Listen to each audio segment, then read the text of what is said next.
Hi, I'm Eric Bierman, and I'm the CEO of Cascade. Cascade is a simple company that solves two big problems. We're taking the ability to take something that you don't want, but have, and turn it into cash, and we provide you an opportunity to take, when you do want something, for you to get it for less. So, what are we referring to? We're referring to gift cards. Gift cards is the modern day gift, it's the modern day present to anyone you want, and it's a huge market that really has not been tapped the way it should be. So how huge, you may ask? It is $150 billion every single year. That means that even just a tiny portion of this market is an incredibly large business. So what I'm referring to is not only this, because this is a great market, but $45 billion since 2008 have been completely left on the table, meaning that they've been lost, you get a gift card you don't want, and you don't know what to do with it, but that money is lost money waiting for a company to capture.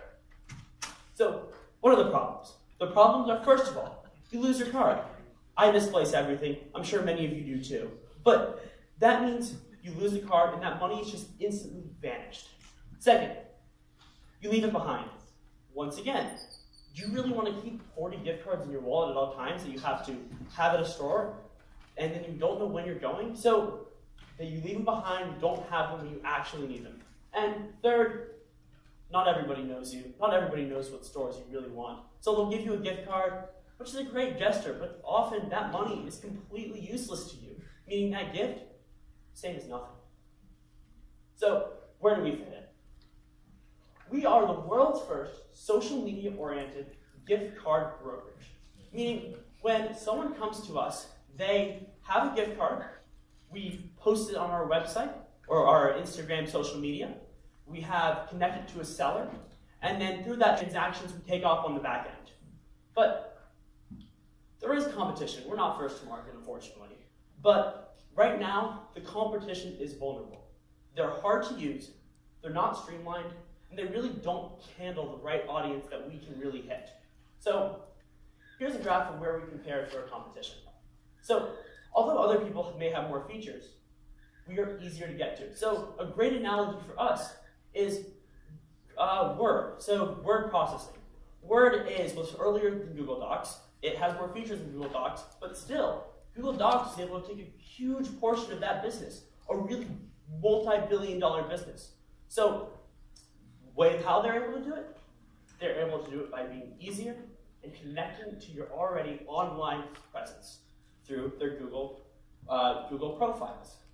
So, but this may be a great idea, but does it actually work? And not only do we have the numbers to prove that it works, we also have the experience in already talking to the people that we are targeting, and having great responses from those conversations.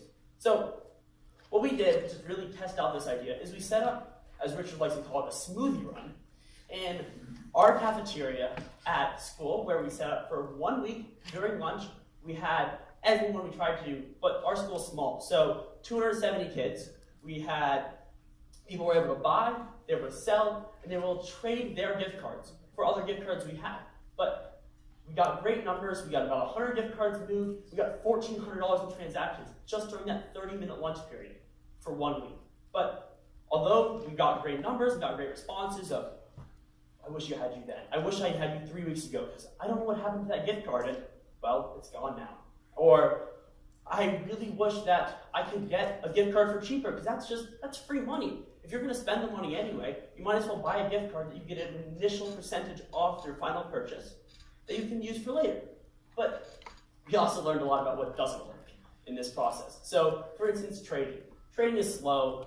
Perfect matches are so hard to come by in this business because we have to value different companies at different levels. In addition to that, people come to sell. People want money. People want to understand money, they understand the value of it, and they understand if I say this is worth $10, they can understand that. But although that was a big change by nixing that out of our business plan, we made one change that was even more important. We went into a zero inventory marketplace. What that means is, when we went into the cafeteria, we had $500. We were able to get together, we were really excited, $500. That was enough. In just a couple days, that $500 turned into a couple bad gift cards here, maybe a couple good ones, but it just disappeared so quickly. And that was only 270 people, a school, a tiny little school. So for us to really be able to scale, we need to expand. We would need like millions of dollars. We would need so much money that, well, unfortunately we're high schoolers, as you know, and we can't get that. So we created a marketplace. We're like, how can we not need the capital? How can we take the capital, put it into technology, put it into marketing, and really invest where we can while avoiding getting stuck with Toys R Us gift cards? Everyone, like 1 year ago, Toys R Us gift card, great gift card. Now, well, you know how it is. So we changed to, you come to us a gift card, we post it for you, and then after we post it for you, we connect it to a seller, and on that back-end transaction of the person buying the gift card from our social media platform, you then have the opportunity, we have the opportunity, to take that 5% commission, which in such a large market turns into a lot of money really quickly. But in addition to that, we did one other thing that we would love to talk about. We talk about entry cost of time, meaning to download an app, you have to know about the app, you have to download on your phone and may not have space, or whatever it might be. There's a lot of entry cost to being able to download that app or go on a website, but that's where social media comes in. Everybody has social media. In this day and age, social media is the future, it's the present. So by using social media as our primary way to sell gift cards, we can initially take away that challenge to enter our market and make it more accessible for every single person who wants to use our service. So how do we work? We work, oh, that's the wrong way. Whoops. So here's how we work. We work by using Instagram. We post it up here. We post our gift cards up there. So our followers can see, they get a notification in their feed, which is like free advertising, which is great. We have, they click on a gift card they want this $100 gift card for Target. They go, wow, 10% savings? That's good money. If you continuously use it, that's money you didn't have already. So they go on, they click on the link in our bio, they go to our Spreezy account, which is a third-party system we're having to use right now because we're working on the technology to be able to do it all in-house. And then, wrong way again.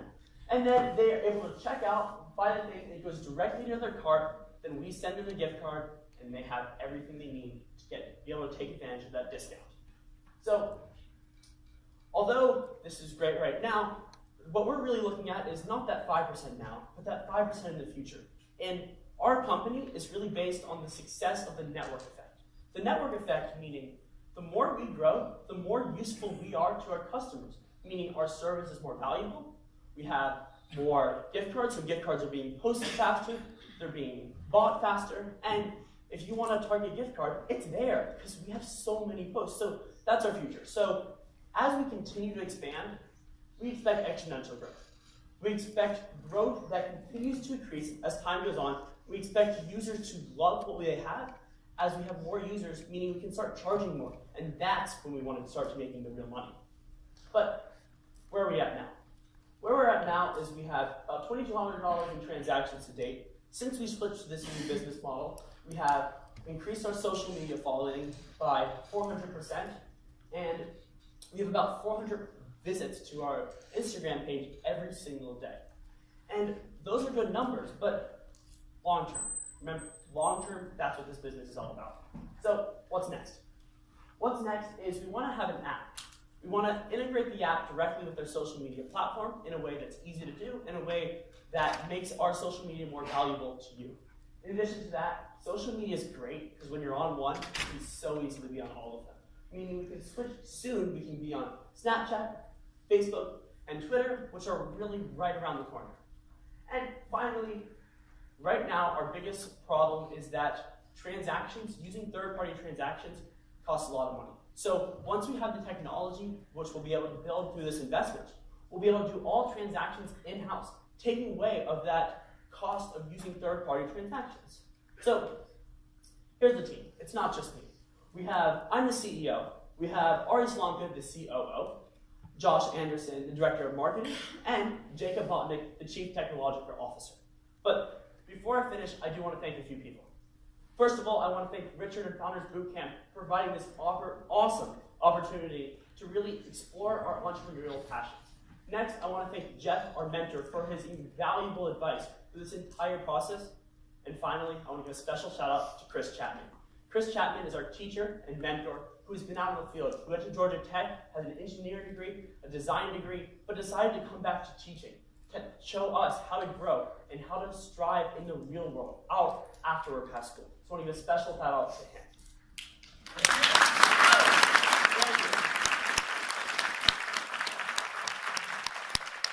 So, in conclusion, what our company is we're a way to save money through a streamlined and easy-to-use process. In addition to that, make money off things that are useless to you but are valuable in the future. Thank you very much. All right. I love your passion. Thank you. When you present, one of the things that I've learned from investors, they don't just invest in a company, they invest into people. So show off that passion more. That's awesome. The question that I have is credibility. Yes. You're trading with people, you're holding people's data, you're holding people's credit cards, you're holding people's basically personal information. How do I trust your app? How do I trust your website to input the information? Another question that I have is, how do you deal with companies like Toys R Us that is on the verge of going out of business and no longer taking gift cards, and you have them stored onto your database? Well, to address the first question is, we're not really, well, our credibility, because most of our transactions right now go through, well, all of them go through PayPal. The credit card numbers never directly go to us. We get the transaction and we get the money sent to us, but the credit card information is something we never actually touch and never really need to touch. But in addition to our credibility is something we have to build by creating followers, by adding more gift cards, but that's just something that's going to have to take a little bit of time, and we have a whole marketing plan that we plan on talking about, and I can talk about more dinner or now, but we plan on using those marketing plans to really build up our credibility. So that address the second question, Toys R Us, that's why I went to the zero inventory model. The zero inventory model means that we don't actually have any gift cards in-house. All the gift cards are just, we're almost an eBay. We're selling gift cards from other people through our website, and we take a commission off the top. Getting rid of all of that risk of getting stuck with bad gift cards, getting stuck with all of that incredible amount of capital that we need to get really started. So that's why we switched to that model. So I've done a lot of work with the two giants in the industry. Yes. Income and Blackhawk are, if you ever go to a retail store and you ever see a plastic card or racket, it's by one of those two companies. Yet both of those companies will tell you that your number is far larger than 150 billion. But more importantly, the industry is rapidly moving to e-gift cards, which negates your first two value propositions about, well, I left the card behind or I lost it. So how does your business model change in a world where the two first problems that you stated no longer exist for the majority of the market? So those first two problems, although we are addressing in our later business model, where we make our money is really that final problem. It's that person who gets the gift card that's not useful to them, that they want cash, or they want to sell it and then buy another gift card where they can save money. So although those are industries, and we realize how that the industry is moving away from that final place is where most of our money is going to come from. So I go to my Instagram, I see your thing, I see a gift card pop up, and then I click through to buy that gift card, and it sends me to PayPal. So it sends you to, right now we're using a third-party thing because we're working on our technology to automate completely in-house. But it sends me to a payment mechanism. Yes, it does. So why you are better than your competition is because you're talking about how you are going to where people live, essentially, which is social, the claim that you're making. And you're integrating seamlessly with that, right? So if I were to invest in your company and you were to go spend that money building an app, and you're talking about having a frictionless experience, do I click through on the social media site and then go into the app, or do you see the app as like driving organic acquisition? And if it is supposed to drive organic acquisition, why would you invest money and time in that instead of building your social presence, which is your real acquisition mechanism? So right now, the app is down the road. Right now, we really want to get our name out there. Because social media, it's a great opportunity for free advertising where we can post.